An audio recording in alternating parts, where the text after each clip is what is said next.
నేను పనిచేసేటప్పుడు 10 మంది ఆనందం కోసం నేను బలైపోయినా పర్వాలేదు. ఇవాళ కాకపోతే ఇంకోనాడు పోతాం. ఇక్కడ ఉంటామా? ఎవరన్నా ఇక్కడ ఉంటారా? లోపల నువ్వేం చేసావు? నీ కోసం నువ్వు బతకటం ఏంటమ్మా? నీ కోసం నువ్వు బతకటం ఏంటి? అందరి కోసం అందరు బతుకుతారు ఈ లోకంలో. ఇతరుల కోసం బతకగలిగినాడే మనిషి.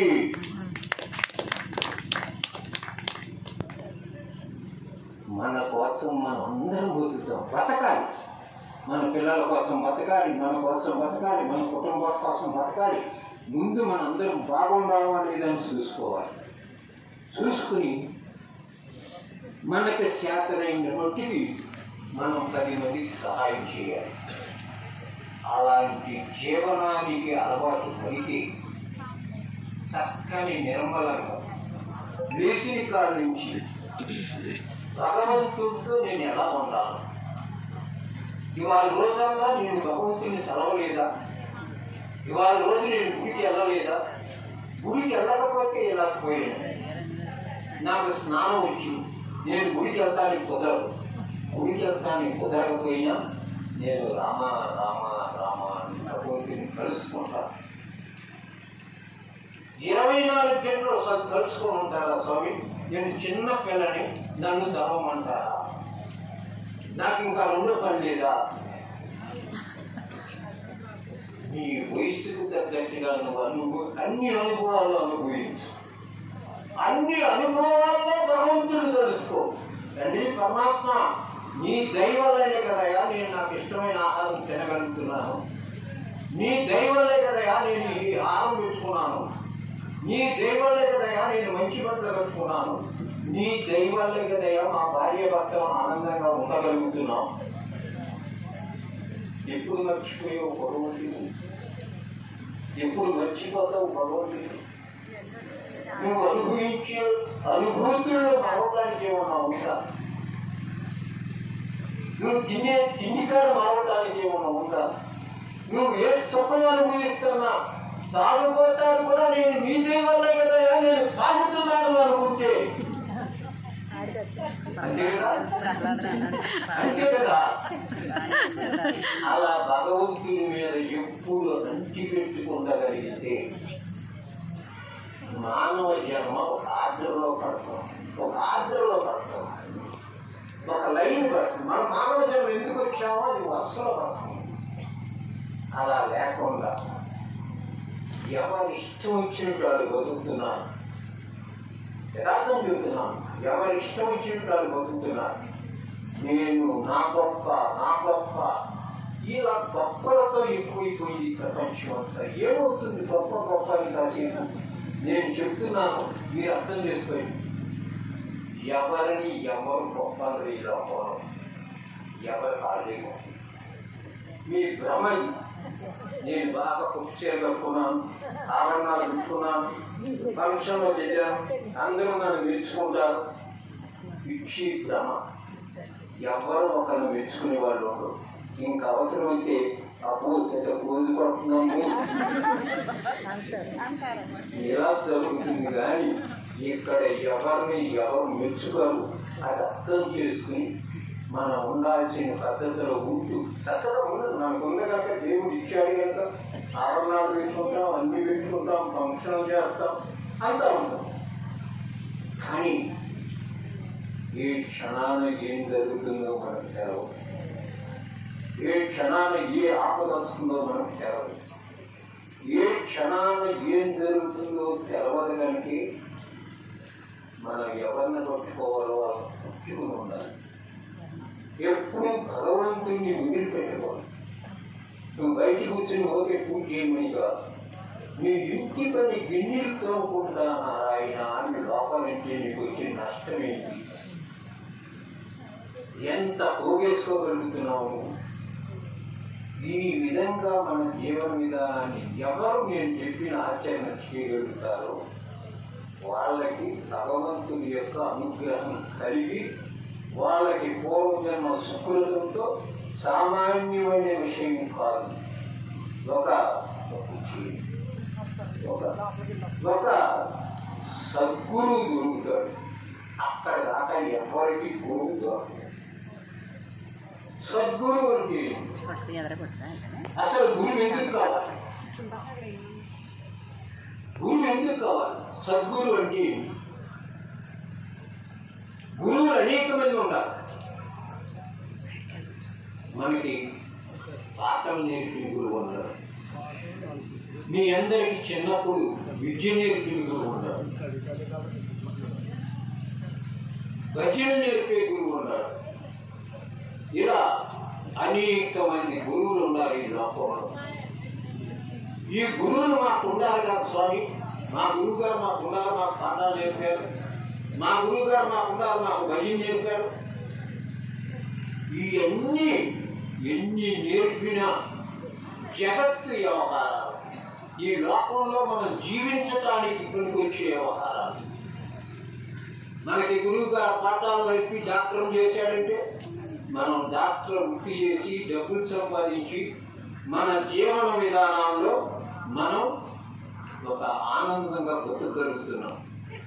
ఆ విధంగా ఇక్కడ ఎవరు చేసినా ఇక్కడ జీవించడానికి, ఇక్కడ బతకటానికి, డబ్బులు సంపాదించడానికి ఇవన్నీ కూడా మనకు కావాలి.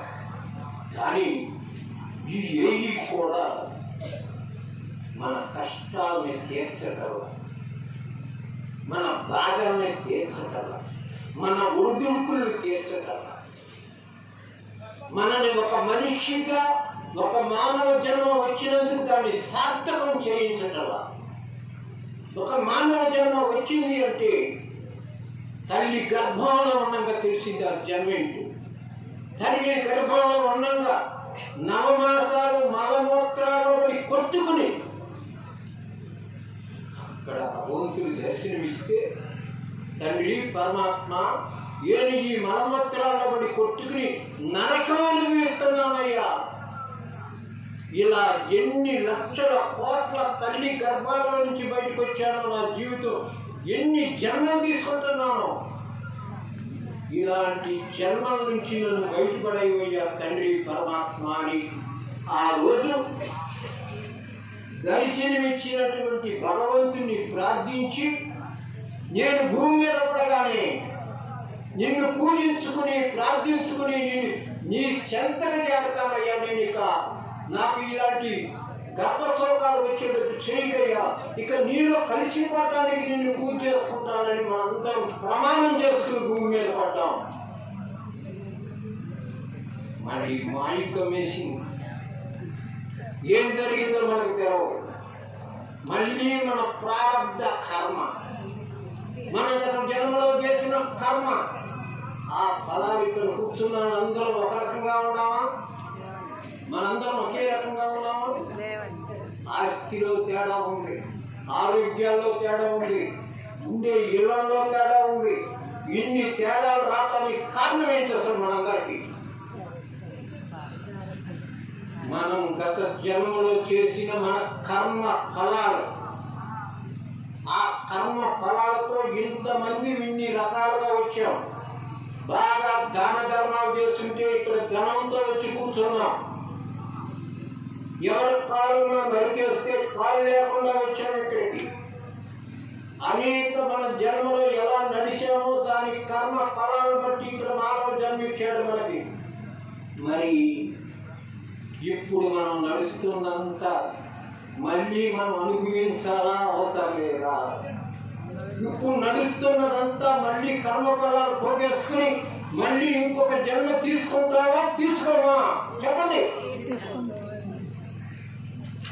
అలా జన్మ తీసుకోకుండా ఎవరు అడ్డుపడి తీరుస్తాడో, ఎవరు ఇలాంటి కర్మలన్నింటినీ తీసేసి మళ్ళీ నాకు జన్మ లేకుండా భగవంతుడి దగ్గరికి తీసుకెళ్తాడో అటువంటి గురువు దొరకాలి.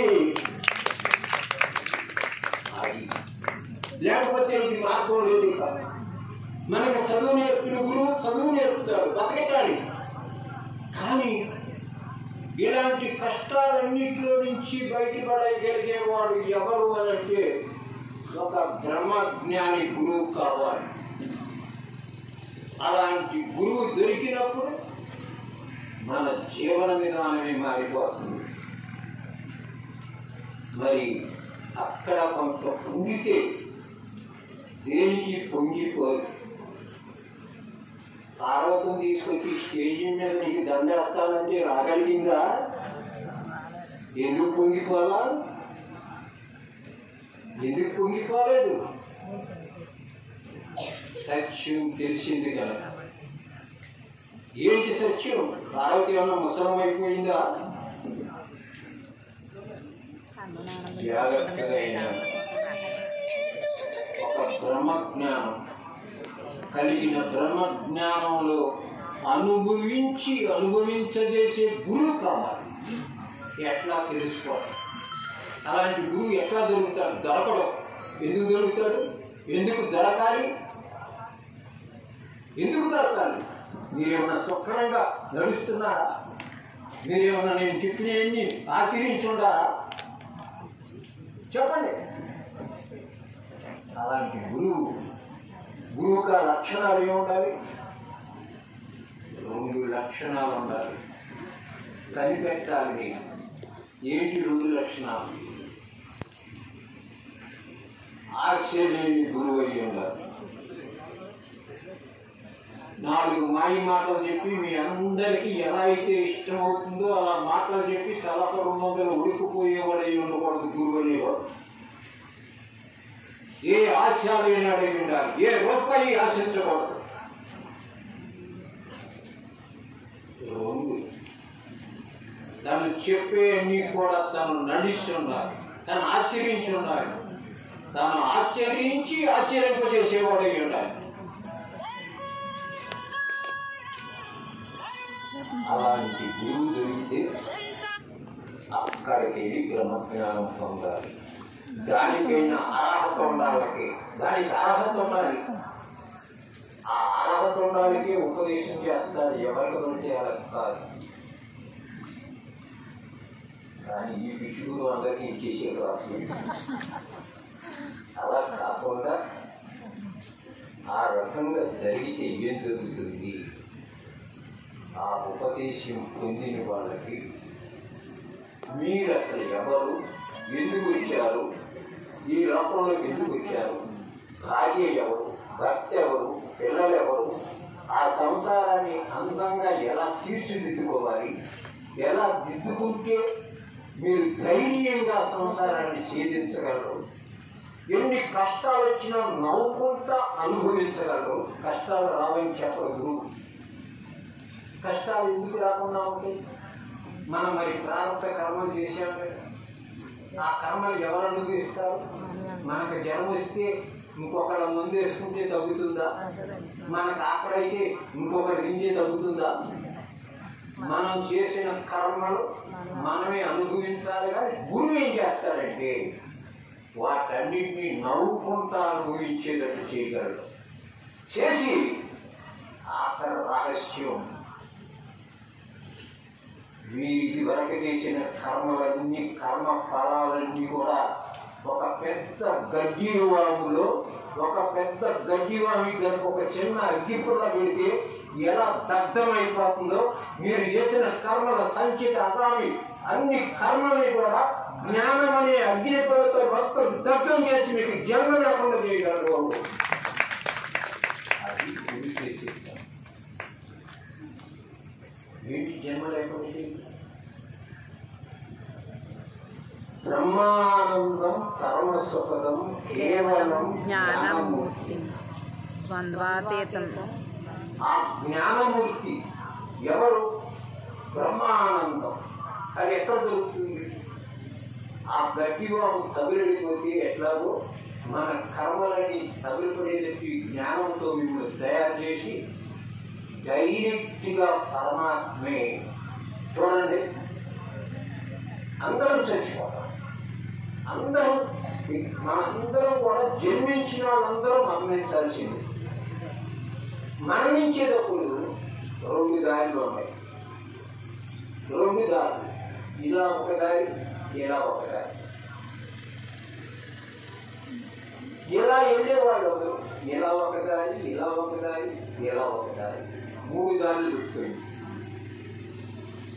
ఇలా వెళ్ళే వాళ్ళందరూ ఏ గురువు దొరకరు. గురువు లేడు, ఇది చేయొచ్చు ఎలా చేయొచ్చు, గురువు దొరకరా. ఇలా వెళితే 84 లక్షల జీవరాశుల్లో ఏ జంతువులోకి వెళ్ళాలో ఈశ్వరుడు ఒక్కొక్క దాంట్లోకి పంపించేస్తాడు. మనిషి కాబట్టి మనుషుల్లోకి ఆరాసుకుని మనుషుల్లోకి వెళ్తారు. ఇలా వెళ్ళేవాళ్ళు అందరూ. ఇలా వెళ్ళేవాళ్ళు కొందరు ఉండాలి. అది ఎవరంటే గురువు దగ్గర ఉపదేశం పొంది అటు ఇటు కొంత నేర్చుకుంటూ అలా ఇలా నేర్చుకుంటూ అలా శాంతం పూర్తిగా జ్ఞానం పొందకుండా కొంత పొంది ఉంటే వాళ్ళు ఇలా వెళ్ళి 90% పొందిన వాళ్ళు బ్రహ్మలోకం వెళ్ళిపోతారు. బ్రహ్మలోకం వెళ్ళి బ్రహ్మలోకంలో ఉండి బ్రహ్మగారి దగ్గర ఉండి ఆ మిగిలిన భాగమంతా అక్కడ నేర్చుకుని అప్పుడు వాళ్ళు పరమాత్మలో వెళ్తారు. ఇక ఇలా సహస్రంలో నుంచి వెళ్ళిపోతారు. ప్రాణం సహస్రంలో నుంచి వెళ్తుంది. వాళ్ళందరూ కూడా డైరెక్ట్ పరమాత్మలో కలిసిపోతారు. అసలు ఇలాంటి జీవితం ఎవరికి వస్తుందమ్మా? ఎక్కడ దొరుకుతుంది? ఎక్కడ దొరుకుతుంది? అసలు ఒక గురువు అంటే ఏదో ఉపదేశం చేసి ఇంట్లో కూర్చునేవాడు కాదు. గురువు చక్కగా వాళ్ళందరినీ కుటుంబంలో చక్కగా ఎదుగుదల ఉండాలి. కుటుంబ ఎదుగుదల నుండి వాళ్ళందరినీ ఒక భక్తి మార్గంలోకి తీసుకురావాలి. భక్తి మార్గంలో నుంచి జ్ఞాన మార్గంలోకి తీసుకురావాలి. అంతేకాని ఇవన్నీ వదిలిపెట్టేసి ఒక టీవీ మార్గంలోకి ఒక సినిమా మార్గంలోకి జీవితం అంతా అలా గడిచి పిల్లుల్లోకి పందుల్లోకి పోయే జీవితాలు కావాలా? ఆలోచించండి. ఎలాంటి జన్మ మనకు ఎన్నాళ్ళు తిరిగి వస్తే 100 సంవత్సరాలు. 2 ఒక సంకల్ప బలంతో ఆ మంత్ర శక్తి సంకల్ప బలంతో మీ పిల్లలకి మీ కుటుంబానికి ఒక మంచి కుటుంబ వ్యవస్థని ఆనందంగా జీవించడం కావాలా? అలాంటి అదృష్టం మన జనాల్లో చాలా మంది పిల్లలు తీసుకుని ఇవాళ ఈ కార్యక్రమం ఇంత సక్సెస్ చేశారు అని అంటే గురువు గారిని తీసుకురావడం, శిక్షణా తరగతులు 40 గ్రామాల వాళ్ళకి ఇక్కడ సమాధానం చేసి పంపించారు అని అంటే మొట్టమొదట భజని మండల శక్తి కాదు, బ్రహ్మజ్ఞాన శక్తితో పనిచేశారు యథార్థంగా. నెక్స్ట్ భజని మండలం. బ్రహ్మజ్ఞాన శక్తి భజని మండల శక్తి లేకపోతే 600-700 మంది వాళ్ళలో బ్రహ్మజ్ఞాన శక్తి లేకపోతే కేవలం భజని మండలి అయితే ఇక్కడికి వచ్చి ఎవరు కూర్చునేవాళ్ళు కాదు. భజని మండలి అయితే ఏం వెళ్తాంలే, వాళ్ళందరూ బ్రహ్మజ్ఞానులే కనుక గురువు గారు చెప్పారు కనుక మనం వెళ్ళాలి అని ఎక్కడ 40 గ్రామం 40 కిలోమీటర్ల నుంచి 3 రోజులు తిరిగారు. 3 రోజులు వెళ్తారా మీరు? దోకాడు 40 కిలోమీటర్లు వెళ్ళి 3 రోజులు చెప్తే మీరు తిరుగుతారా? చెప్పండి, యథార్థం చెప్పండి. ఎవరు ఉపదేశం తీసుకున్నారో వాళ్ళందరూ కష్టపడి పనిచేస్తారు. వచ్చారు, అలా చేశారు. చాలా సంతోషం. మన గ్రామంలో నేను భగవంతుడంటే ఎలా ఉంటారో చెప్తాను. అసలు ఈ కార్యక్రమం దొన్నాడో గుమిలేలో జరగాలి. గురువు గారు 3 నెలల నాడు చెప్పారు, శిక్షణా తరగతులు మళ్ళీ ఇస్తున్నాను, నీ భజని మండలం ఏరియాలో ఎక్కడైనా నీ ఇష్టం పెట్టుకోమన్నాను. ఎక్కడైనా పెట్టమంటే నేను వెంటనే గురువు గారు చెప్పగానే సతీష్ గారు నా దగ్గరే ఉన్నారు. గురువు గారు మాట్లాడారు, ఈ సంవత్సరం దొన్నాళ్ళలో పెడదాం అనుకుంటున్నాను. ఎందుకు వచ్చిందో నా నోటంటే దొన్నాళ్ళలో పెడదాం అనుకుంటున్నాను అన్నాను. దొన్నాళ్ళు అయితే కళ్యాణ మండపం స్వామి అన్నాడు. ఇద్దరికి అదే తెలియదు. ఏం జరుగుతుందో మాకు తెలవదు. మా నోటంటే మాటలు వచ్చింది. తర్వాత నేను అన్నాను, మనం గుమ్మిలేలో చక్కగా చేశారు, చక్కగా చూశారు, అందరినీ బాగా చేశారు, మనం వాళ్ళకి చెప్పకుండా వెళ్ళిపోవడం బాగుండదు కనుక గుమ్మిలే వెళ్ళి ఆ భాస్కరరావు గారితో మాట్లాడి మేము ఈ సంవత్సరానికి మీరు మానేయండి, లాస్ట్ ఇయర్ చాలా ఖర్చు పెట్టారు మీరు, ఈ సంవత్సరానికి మీ గ్రామం వదిలేండి, మేము పెడతాము అని చెబుదామని వెంటనే నేను వెళ్ళిపోయి ఆ భార్యాభర్తను కూర్చోబెట్టి ఈ సంవత్సరం మన గుడిలో వద్దులేని గురువుగారు ప్రోగ్రాం పెట్టారు. గత 2 సార్లు పండగ వచ్చినప్పుడు ఆ ఇంట్లోనే ఉంటారు, 2-3 సార్లు ఇక్కడే ఉండరు, ఇక నేను ఏరే గ్రామం వెళ్తానండి అని. అసలు ఆ మాట అవద్దు మీరు. ఈ సంవత్సరమే కాదు, మా గ్రామం ఏం పుణ్యం చేస్తుంటే మీరు ఇక్కడ పెట్టారండి అలాంటి కార్యక్రమం. ఈ సంవత్సరమే కాదు, ప్రతి సంవత్సరం మా గ్రామంలోనే పెట్టండి. మీరు అసలు ఇంకోసారి పెడతామని అనకండి అనేసరికి నేను మాట్లాడలేకపోయాను. మాట్లాడక సతీష్ అక్కడే పెట్టుకుంటున్నారు, ఇంకా ఈ సంవత్సరానికి అక్కడే పెడదాం. అయిపోయింది, అక్కడే అయిపోయింది. గురువు గారితో చెప్పాను, అందరితో చెప్పాను. తగి తీరా 15 రోజులు 20 రోజులు 15 రోజులు 13 రోజులు ఉన్నానంగా వాళ్ళు ఒక కార్యక్రమం అర్జెంటుగా వెళ్ళాల్సి వచ్చింది. వాళ్ళు వెళ్ళి 17వ తారీఖు రాత్రికి వస్తారు. వాళ్ళ దగ్గరికి వెళ్ళి ఏమని మరి మీరు వెళ్తున్నారు కదా, చెప్పలేదే మీరు, మరి ఇంత కార్యక్రమం ఉంది కదా, మీరు రాలేదు కదా అంటే మా కొడుకు వాళ్ళు ఉన్నారండి చేస్తారు 15 రోజులు. చాలా కష్టం అండి, అలా చెప్పండి. కొడుకు వాళ్ళు ఏం చేస్తారు, అది కష్టం అవుతుంది. మీరు వచ్చేది 17వ తారీఖు ఎక్కడో కాశీ ఎన్ని తిరిగి వస్తారు, చాలా ఇబ్బంది అవుతుంది. ఈ సంవత్సరానికి మీరు మానేయండి. ఇక ఆయన మాట్లాడలేకపోయారు. ఆమె ఒప్పుకోండి. వెంటనే అరగంటలో నేను వచ్చాను. నాకు శ్రీనివాసరెడ్డి గారు అయ్యప్ప స్వామి గుడి కట్టినప్పటి నుంచి నాకు పరిచయం. ఈ గ్రామంలో బాగా స్వతంత్రం, అవసరమైతే ఒక 25 తీసుకెళ్ళేవాడు. అర్జెంటుగా నాకు ఈ కార్యక్రమంలో 25 అంటే ఆయన ఇచ్చేసేవాడు. ఆ రకంగా ఆయనతో ఒక స్నేహపూర్వకమైన సంబంధం నాకు ఏర్పడింది భక్తిగా. ఇంకా ఇప్పుడన్నా దొరబాబు గారి దగ్గరికి రావడం, అయ్యప్ప స్వామి దీక్షలు ఈ కనపడటం ఇలా ఉండేది. అలా ఉండేటప్పుడు వెంటనే నేను రావటమే అమ్మగారి దగ్గరికి వచ్చి శ్రీనివాసరెడ్డి గారిని కబురు చేసి మన గ్రామంలో ఇది పెడుతున్నాను అంటాం, ఆయన్ని చూసుకుంటాం, మీకు ఎందుకు అంటాం. ఈ కార్యక్రమం మీ అందరికీ తెలుసు.